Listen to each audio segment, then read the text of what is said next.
My name is Sarah, a dedicated mother of two wonderful kids. Michael, my husband, is a hardworking man who spends most of his days at his job. We have a lovely 3-year-old daughter named Lily, and our youngest, Mia, is just a year old. Life is generally good for our ordinary family, but there's one thing that constantly nags at me. My mother-in-law, Linda. It feels like Linda comes over at the most inconvenient times, especially during dinner preparation.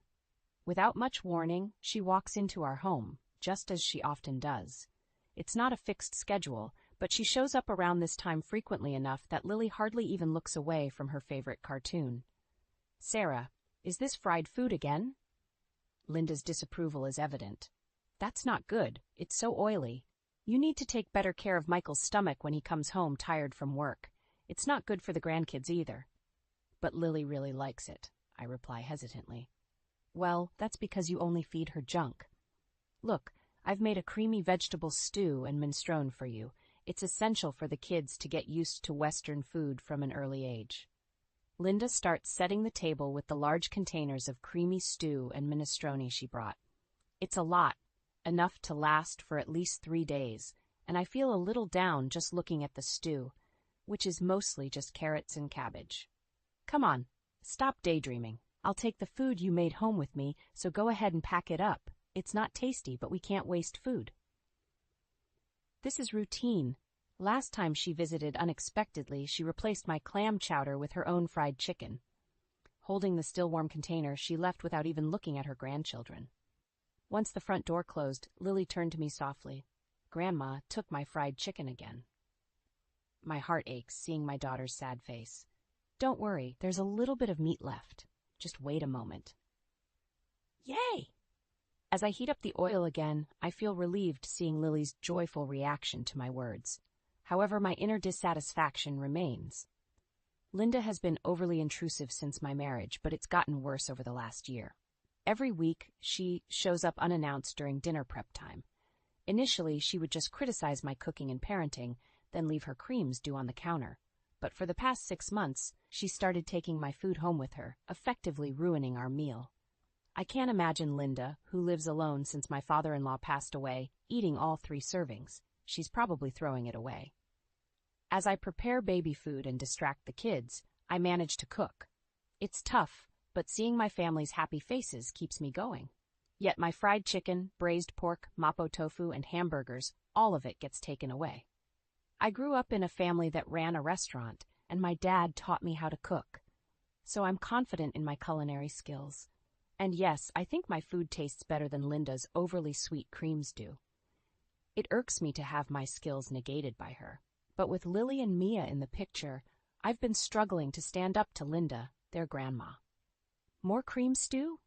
Michael, who comes home after the kids have gone to sleep, makes a face when he sees dinner. Since only Lily's share of fried chicken was left, I served Michael a large platter of the cream stew. What can I do? It's what Linda brings over. If you don't like it, you tell her. "Yeah, I guess." Michael pokes at the stew, as non-committal as ever. She shows up without considering Mia's nap time, and even takes away Lily's favorite foods right in front of her. Well, she's lonely since Dad died. That was 2 years ago. How much longer do I have to put up with this? "Yeah, I guess." Michael is usually reliable, but he avoids confrontation when Linda is involved. Another pointless conversation goes by, and I let out a deep sigh. The only silver lining is that she hasn't suggested moving in. One day, tired of the same old routine, Linda says something different when she drops by during dinner as usual. "Sarah, this Christmas, everyone's gathering at our place." "What?" I exclaim in surprise. After Michael's father passed away last year, we couldn't really do anything, right? We've been relying on relatives from his side since the funeral, so I'm inviting them to our home as a way of saying thank you. I try to hide my reluctance, but it's challenging. Linda has always been in the habit of hosting family gatherings at her brother-in-law's or her own childhood home for Christmas and family reunions. Hosting it at her place is a significant change. "Sounds exhausting," I respond with a lack of enthusiasm to Linda's arrogant tone, wondering how she plans to host people suddenly when we've always gathered elsewhere for such occasions. She frowns at me, looking like she's dealing with someone of lesser intelligence. "You're not just a bystander here. You'll be helping too. What? Come over on the 24th and help clean up. Your sisters-in-law will be there as well, and we'll need all the hands we can get. Stunned by Linda's audacious decision, I try to quickly object. But Mia is so young. Just use a baby carrier or something. That's how women used to do it back in the day. Maybe, but you're also in charge of the full-course Christmas meal. Don't you dare repackage store-bought food or cook anything that tastes bad. I don't want to be embarrassed. What? You can't be serious. I'm thinking of inviting Michael's dad's relatives on one day and my sister's family and our daughter on another. It'll be a busy holiday. Although she's complaining, I can sense a happy aura coming from her. Hold on. The one who's going to be busy is me, not you. As the daughter-in-law of this family's eldest son, do your duty properly, okay? Having had her say, my satisfied Linda leaves the meal untouched and heads out, leaving me stunned and my surprised son behind. She doesn't forget to pack the shrimp gratin that just needs to be baked, though. That night, when I tell Michael about it, he's as bewildered as I am. What? She's planning a party from Christmas, even inviting Dad's side of the family when he's not here? Yes, that's the plan. Well, maybe Mom's lonely. I finally lose my temper at Michael's predictable response. Think about what it's like for me, always being pushed around. Seeing Michael's face turn to an unmistakable, uh-oh, he goes silent. But even he realizes that this time it's too much and lets out a resigned sigh. All right, I'll handle the cleaning and entertaining the relatives. Really? I'm glad to hear Michael's proposal. It gives me some direction. But can you still cook the full-course Christmas meal? Just for this year, let's keep Mom's reputation intact. Plus, everyone in the family loves your cooking. As he pleads, Michael is staring at the meatloaf Linda left for us. I mean, it's hard to say no after making a concession. Fine, just for this year. Thanks, man. I can't wait for Sarah's Christmas feast. Geez, you're in high spirits, aren't you? Being praised isn't so bad, and I don't mind cooking for people, so I brace myself that it's just for this time and agree to prepare a full-course Christmas meal. When I tell Linda that Michael will stay over to help with cleaning, she makes a displeased face and says, "How could you let the man of the house do such things?" But he insisted, and I don't mind. She seemed reasonably satisfied seeing Michael bustling around at her parents' home for my sake. As the days passed, I found myself caught in the whirlwind of preparations for Linda's grand Christmas gathering. The pressure was building, and I couldn't help but feel overwhelmed. Linda's constant suggestions and instructions about the menu were driving me crazy. Sarah, don't forget the creamed spinach, and make sure to prepare a fancy salad. Oh, and we can't have Christmas without a traditional roast, can we? I nodded, feeling like I was slowly losing control over the holiday meal I had reluctantly agreed to prepare. It was supposed to be a collaborative effort with Linda, but it felt more like she was taking over everything. Michael tried to mediate between us, but it was challenging. He wanted to keep the peace and make everyone happy, but I could see the tension building in him as well. Our relationship was strained, and it seemed like Linda's presence was taking a toll on our marriage. One evening, after a particularly exhausting day of shopping for ingredients and decorations, Michael and I sat down to talk. Sarah, I know this is tough, but please try to understand Mom's perspective. She's been through a lot since Dad passed away, and she's trying to hold on to some sense of normalcy.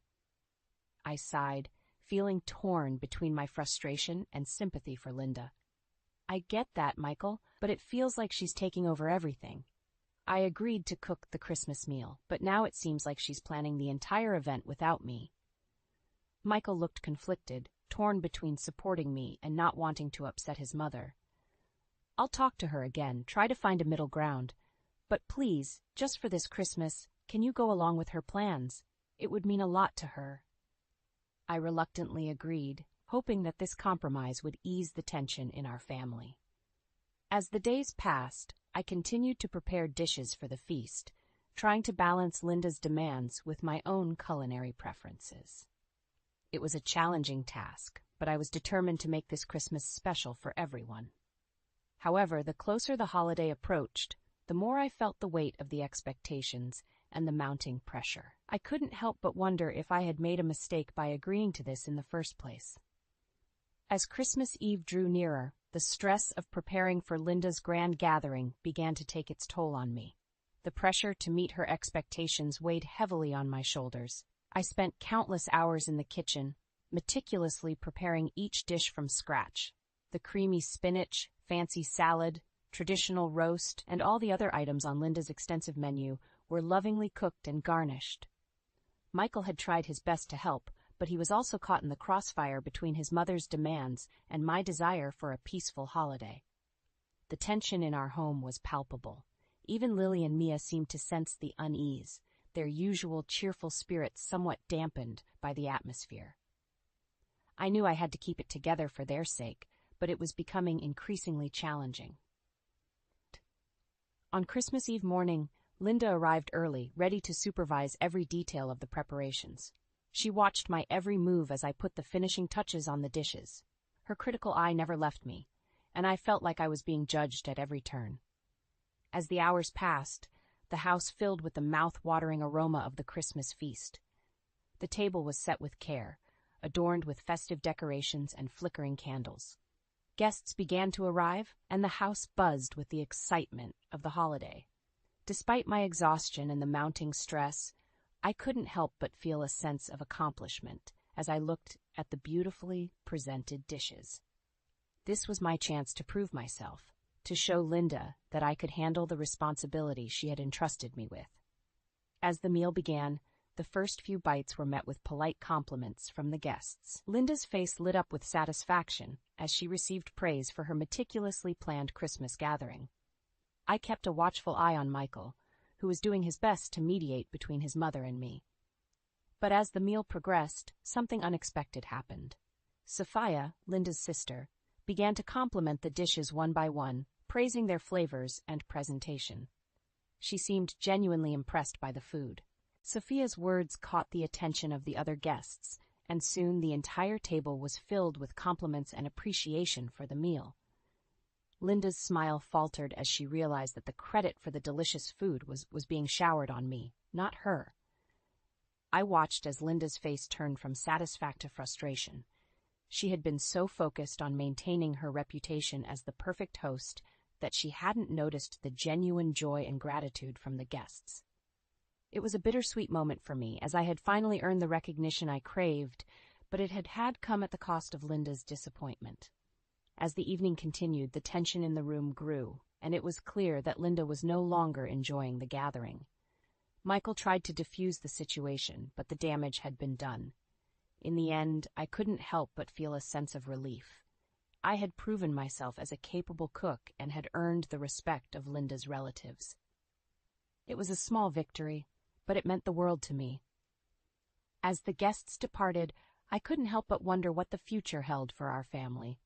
The holiday had brought both joy and conflict, and it was clear that our relationship with Linda would never be the same. The days following the Christmas gathering were filled with a palpable tension in our household. Linda had been noticeably distant, and our interactions were strained. It was clear that she was still upset about the events of that evening.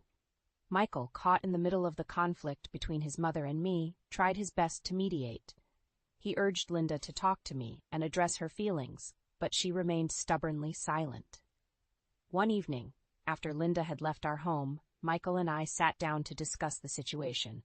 It had become increasingly clear that the rift between Linda and me needed to be resolved. "Sarah, I think it's time for a conversation with Mom," Michael said, his voice filled with concern. "This tension is tearing our family apart, and it's not healthy for any of us." I nodded in agreement, feeling the weight of the situation on my shoulders. "You're right, Michael. It's been hard on all of us, especially the kids. But I don't know how to approach her. She's been so distant and unwilling to talk." Michael sighed, running a hand through his hair in frustration. "I'll talk to her again and try to convince her to sit down with you.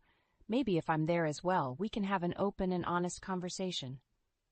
I appreciated Michael's willingness to help, and we made plans to confront Linda together.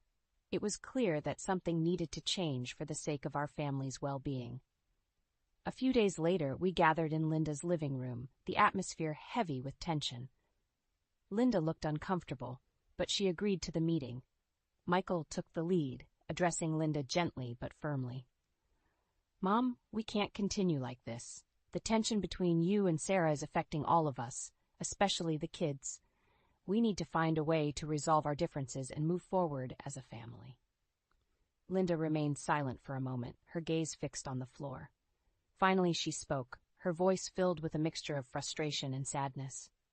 "I just wanted everything to be perfect for Christmas. I didn't mean to overshadow Sarah's efforts or make her feel like she wasn't appreciated." I took a deep breath, choosing my words carefully. "Linda, I understand that you wanted the best for the family, but it became overwhelming for me. I felt like my efforts were being dismissed, and it created a lot of stress. I just wanted to contribute to the holiday in my way." Tears welled up in Linda's eyes as she looked at me. "I didn't realize how much I was hurting you. I'm so sorry, Sarah. I never meant for it to come to this." We continued to talk, addressing our feelings and concerns openly and honestly. It was a difficult conversation, but it was also cathartic. Linda admitted that she had been struggling with her grief and had been trying to hold on to traditions to feel close to her late husband. In the end, we reached an understanding. We agreed to communicate better and find a way to celebrate holidays and family gatherings that honored both our traditions and contributions. It was a step toward healing the rift in our family. As the days passed, Linda and I gradually began to rebuild our relationship. It wasn't easy, but we both recognized the importance of family and the need to support each other. Our family gatherings became more harmonious, and the tension that had once hung in the air began to dissipate. Looking back, I realized that the Christmas gathering had been a turning point for our family. It had forced us to confront our issues and work towards a resolution. While there were still challenges ahead, I knew that with open communication and a commitment to understanding each other, we could overcome anything that came our way. With the tensions of the Christmas gathering finally resolved, our family embarked on a new chapter of our lives. It was a period of healing, growth, and understanding, as we learned to appreciate each other's strengths and differences. Linda and I, once at odds, found a way to coexist peacefully. We learned to compromise and work together to create memorable family gatherings that celebrated both our traditions. It was a slow process, but the effort we put into our relationship was worth it, for the sake of our family. Michael, as the bridge between his mother and me, played a crucial role in maintaining the newfound harmony in our household. He continued to support and mediate, ensuring that both Linda and I felt heard and valued. Our children, Lily and Mia, thrived in the improved atmosphere at home.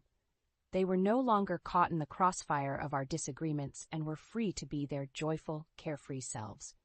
Their laughter and innocence reminded us of the importance of family unity. As the months passed, our family traditions evolved.